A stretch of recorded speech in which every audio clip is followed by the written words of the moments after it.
what happened on Bondi Beach.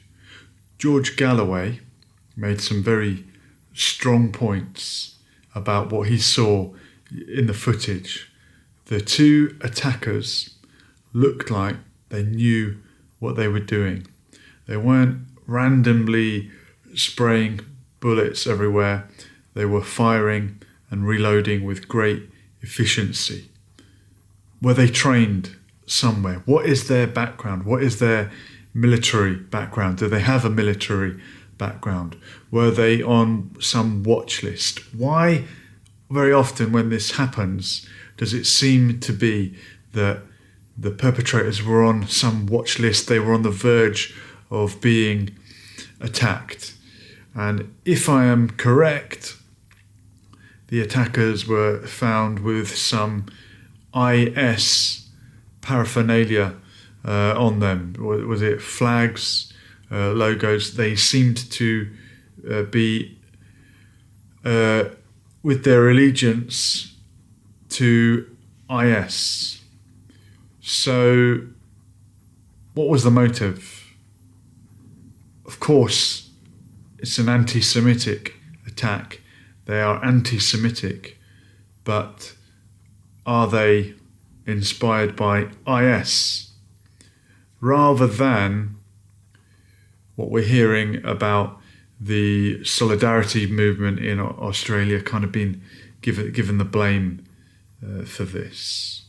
It seemed to be an IS-style attack, IS-inspired, and they had IS paraphernalia with them and their IDs. I think they had IDs on them. One of them is not alive anymore, and the other one is. It was a horrendous, murderous attack. What else can you say? People are talking about false flag. I don't know about that. Have false flags happened before in the past? No doubt. Operation Susanna, which became known as the Lavon affair. You can look that one up. It was a failed false flag attack that was hoping to put the blame on Islamic fundamentalists, but it was actually not carried out by Islamic fundamentalists. That was back in the 1950s. If you've got another confirmed false flag since then, please let me know. Please put it in the comments. That's the only one that springs to mind for me. But if you want to accept the mainstream narrative and go with what appears to be, ostensibly, this was an IS-inspired attack by attackers with IS paraphernalia on them.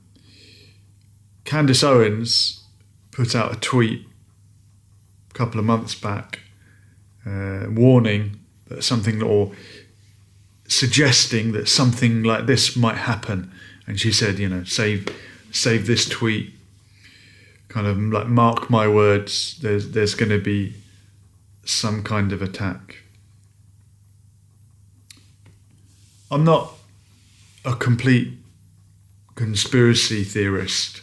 Some people just believe every conspiracy going, so much so that it's like everything is a conspiracy. And I don't know, I had to go all the way back to the 1950s to find a confirmed one. Can you give me a more recent one? I will listen.